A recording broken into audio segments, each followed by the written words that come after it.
Some stories sound too strange to survive. A ghost in a corridor, we understand. A light in the sky, we have room for. A beast in the woods, perhaps. But sometimes the stranger thing is not large. Sometimes it is small. Small enough to hide in the grass. Small enough to vanish behind a tree. Small enough to be laughed away before it is ever really listened to. And yet, in the autumn of 1979, a group of children came out of Wollaton Park in Nottingham with a story so peculiar that it has never quite gone away. It was not a ghost story or a UFO sighting. It was not a monster in the trees. It belonged to an older category of encounter, an older kind of unease, the kind found in parks, woods, hedges and dim green places where the ordinary world begins to thin. This is the story of the Wollaton Gnomes, and it begins not with an answer but with a question. What did the children see in Wollaton Park?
Fairy stories are often buried too early. We place them safely in the distant past where they can do no damage. In old books, in nursery tales, in pretty illustrations of winged fairies sleeping inside flowers. But the older fairy tradition was never quite so gentle. It belonged to edges, to the track between villages, to the hill at dusk, to the hedge that marked one world from another. Fairies were not pets of the imagination. They were neighbours, difficult neighbours, the sort who never returned your tools and sometimes stole your baby. Reports of small beings did not simply vanish in the modern age, they changed. They appeared in gardens, beside roads, in suburbs, in parks, which brings us to Wollaton. Wollaton Park was for centuries part of the Willoughby estate. Old money, old ground.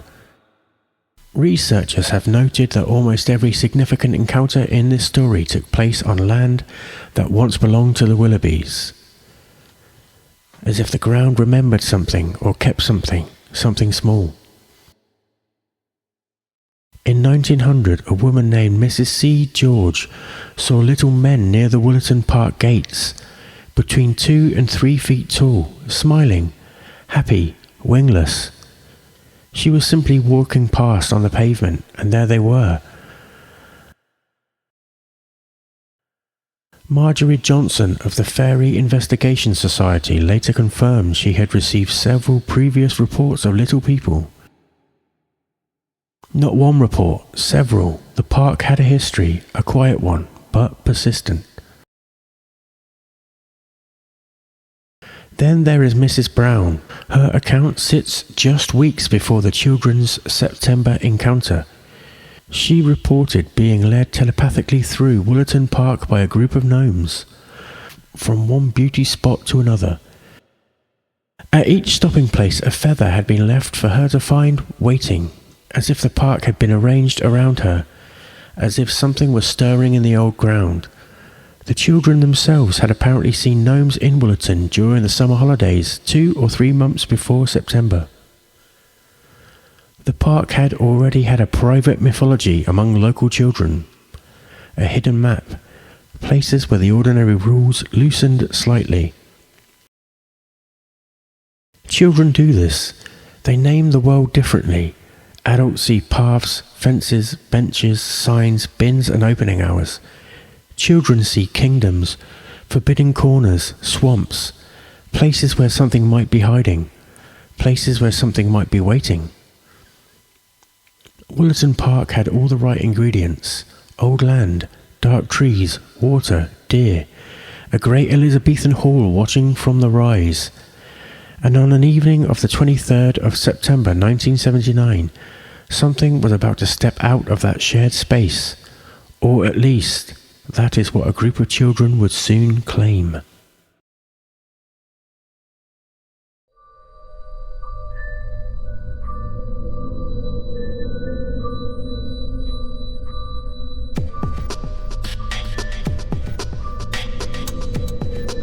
The story begins around 8 o'clock in the evening.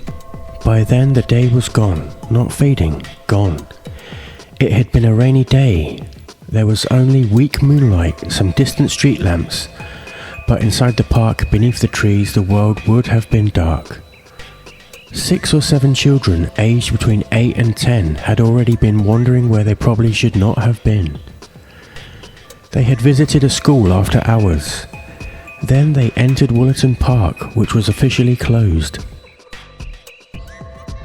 A little disobedience, a little adventure, a sense of being beyond the safe edge of permission, the kind of evening where ordinary places become more alive. Inside the park they made for a fenced boggy patch of woodland, known to local children as the Swamps. A child's name, and child's names matter. They reveal a secret geography of a place. A muddy patch of woodland becomes the Swamps. Some of the older children went through a hole in the fence. And there, in the darker, wetter, forbidden corner of Wollaton Park, the encounter begun. First there was movement, something in the treetops, something small. Then more movement, not one figure, several, then many. The children described gnome-like beings around 2 feet tall.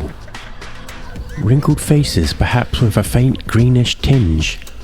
Long white beards tipped with red. On their heads, caps like old-fashioned nightcaps, just like Noddy wore, with a little bobble on the end. Blue tops, yellow or green tights, and despite the darkness, the children said they could see them plainly. And then came the detail that made the whole case unforgettable. The gnomes were in cars, not one car, not 2. Around 30 small cars, each with a gnome driver and passenger, a tiny motorcade, a bizarre little fleet emerging from the dark. But these were not ordinary cars. They jumped over logs. They left no marks in the mud. There was no engine noise, only bell sounds, and triangle-shaped lights, moving with impossible purpose through a public park after dark. The children were chased across the grass, through the darkness, out from the swamps. It lasted around 15 minutes. 15 minutes is a long time to be frightened, a long time to run, a long time for the impossible to keep moving.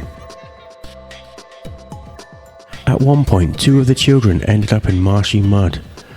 That full, cold, sudden, disorienting sits at the heart of every account. All three children who described the encounter in detail placed it there, the mud, the shock, the moment the evening cracked open.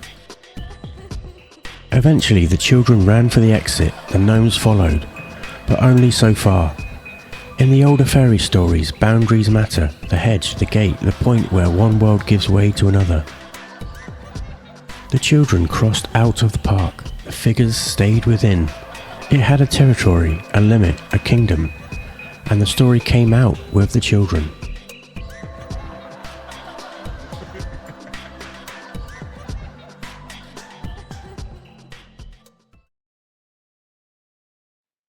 The story was recorded close to the time, within hours, within days.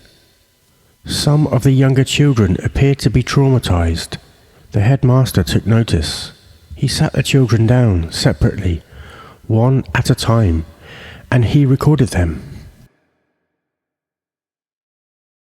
The tape, made less than 48 hours after the encounter, still exists.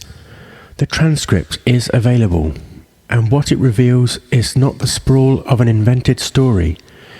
It reveals consistency, the same figures, the same cars, the same bells, the same chase, the same boundary. Not word for word, but in the way that real memories hold together with a shared core, and small individual variations, the variations you would expect, the variations that make a story feel lived rather than rehearsed. The transcripts also reveal something unexpected. The children described the gnomes as friendly, joyful, laughing. They were frightened, yes, they ran, but the beings themselves were not threatening in any conventional sense. It was as if the pursuit was a game, and the children had simply not known the rules.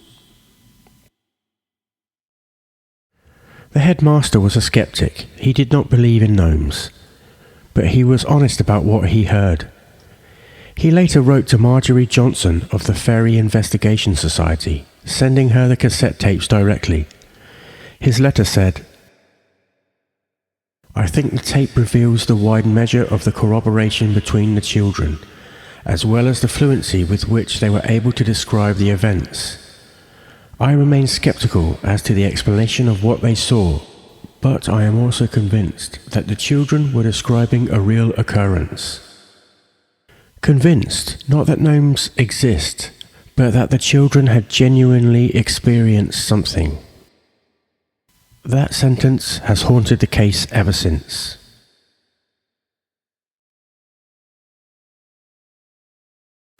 The story broke in the local press, then it went wider.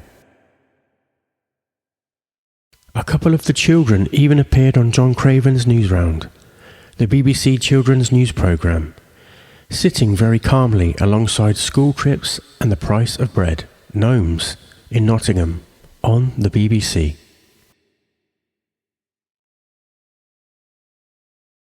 But this for me is not just a strange shared experience, but a rite of passage. I can imagine this strange event and how it might shape the psychology of the children as they grow into teenagers.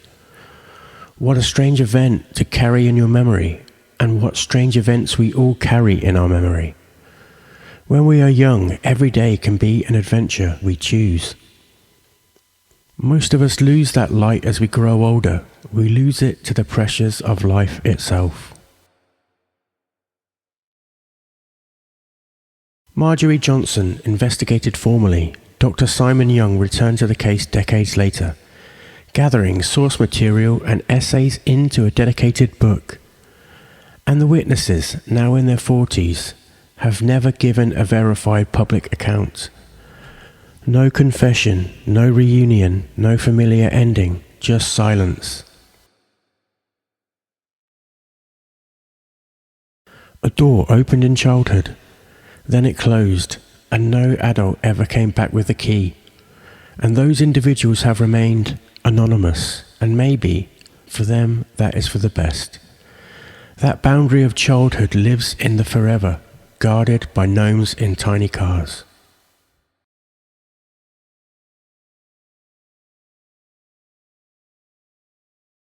The 1979 encounter did not stand alone. Dr. Young's research eventually uncovered around 10 relevant encounters connected to Wollaton and its surroundings. Different witnesses, different years, but the same ground, the same Willoughby land.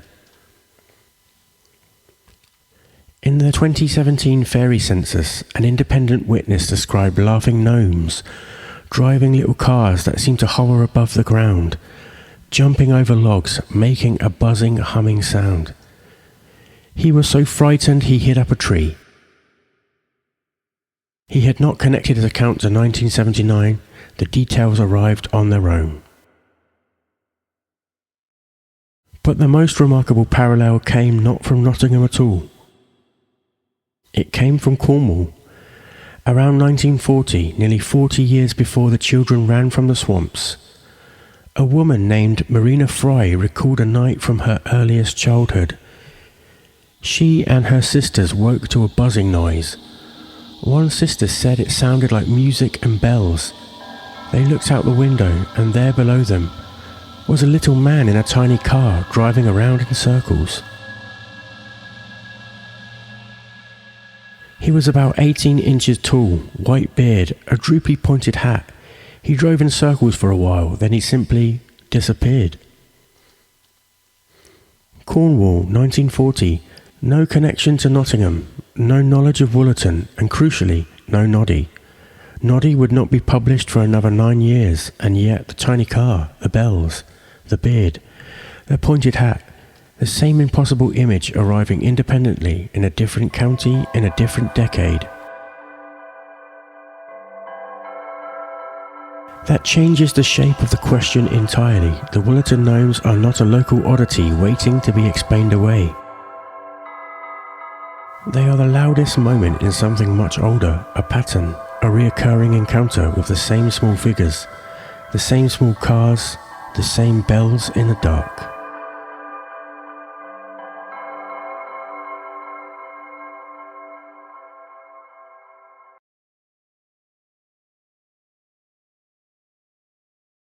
So what are we supposed to do with the Wollaton gnomes? It is a difficult story to hold with a straight face, small beings, pointed hats, little cars, a chase through a Nottingham park. It sounds like folklore after eating too many sweets, and yet the case refuses to disappear. Perhaps the children made it up, but that does not account for the headmaster's tape, interviewed separately within 48 hours by a sceptical adult, waiting for inconsistency, and their accounts held together in the way real memories do. Perhaps it was misperception. Low light does strange things to the eye. Branches move, animals flash through the undergrowth. The mind must choose what to turn the darkness into. And in Wollaton Park, the darkness became gnomes. Well, anything we can perceive about the time and the place can't account for something that bizarre and specific. Not ghosts, not burglars, gnomes. In vehicles that left no tracks in the mud and made no sound but bells. Perhaps the fall in the mud was the trigger, cold, sudden, disorienting, a shock in an already charged place, and a location that children had already given a folklore. Once a place has a story attached to it, every shadow inside it begins to work harder. The story waits. Then one evening, under the right conditions, it becomes something seen. Or, perhaps, what I believe, children are more open to certain kinds of experience than adults. Not less reliable, less defended, less trained to explain away. The transcripts show the children accepted what they saw without the rationalization an adult would reach for. They viewed it as weird, but not unnatural. None of these explanations fully closes the door, and especially not after Cornwall, especially not after 1940. A skeptic might stop there, a believer might go further. But the Wollaton gnomes remain awkward either way, too absurd to believe easily, too well-shaped to dismiss entirely.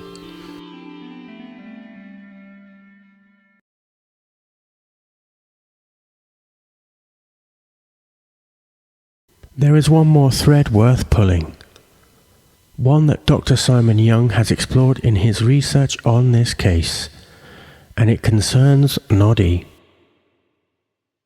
Noddy, the Enid Blyton character, the small figure with the pointed hat and little car, who lived in a world of cheerful gnome-like beings who drove about and rang their bells and laughed. The children at Wollaton described caps like Noddy's cap, with a little bobble on the end, cars that made bell sounds, beings that laughed and played and chased, but did not harm. Did the children's minds reach for the nearest available language to describe something that resisted description? Or did the Noddy imagery shape the experience itself? Did the imagination, already charged with television and picture books, produce exactly the encounter it had been prepared to see? But here is where Marina Fry complicates that argument entirely. Because in 1940, Noddy did not yet exist. And yet the image was already there, the tiny car, the bells, the bearded figure in the pointed hat, already waiting, already moving in circles beneath a bedroom window in Cornwall.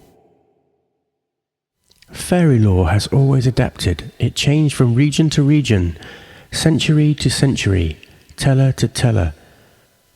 And in one place, the fairies wore green, in another, red caps. Some rode horses, some lived under hills, some haunted mines. The fairy world has never been tidy, so why should its modern version look ancient? Perhaps the strange beings of 1979 arrived in their symbolic language of their time. Not a fairy procession on horseback, a tiny motorcade, not lanterns in the holloway, small headlights in the grass. Not hoofbeats, wheels, bell sounds, bobbled hats. The old world in modern costume, almost too absurd to be believed, which may be precisely the point. After all, who would admit to seeing such a thing? Who would want to be known for it? And yet the story survived. It survived the laughter, the awkwardness, the decades, because somewhere inside it there is a shape we recognize. Children at dusk, a green place, a chase, a glimpse of small beings who belong not to the road, the school, the house, or the adult world, but to the park. Maybe the Wollaton gnomes were a prank. Maybe they were shadows. Maybe they were imagination running faster than the children themselves. Maybe they were a strange event dressed in the only clothes the witness could give it. Or maybe, just maybe, the green world inside Wollaton Park briefly opened its little door. The children ran away, the figures stayed behind, and the door closed again, leaving only a story too silly to be frightening, too frightening to be merely silly, a story of tiny cars in the dark. And somewhere beyond the path, beyond the lake, beyond the last safe light of evening, Wollaton Park keeps its secret, small, absurd, unproven, persistent, and still somehow moving.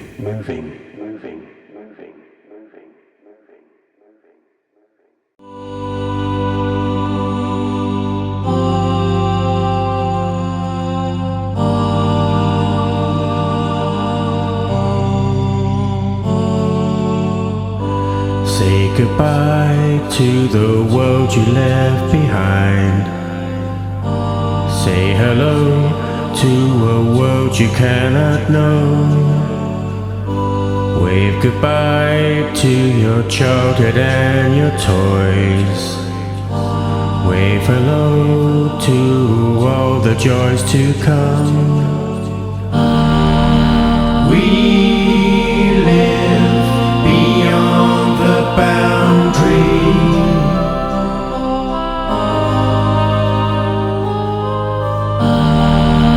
Our lives lost beyond the fog.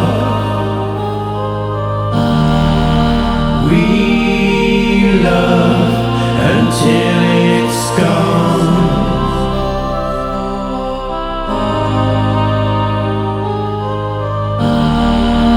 Our lives lost beyond the far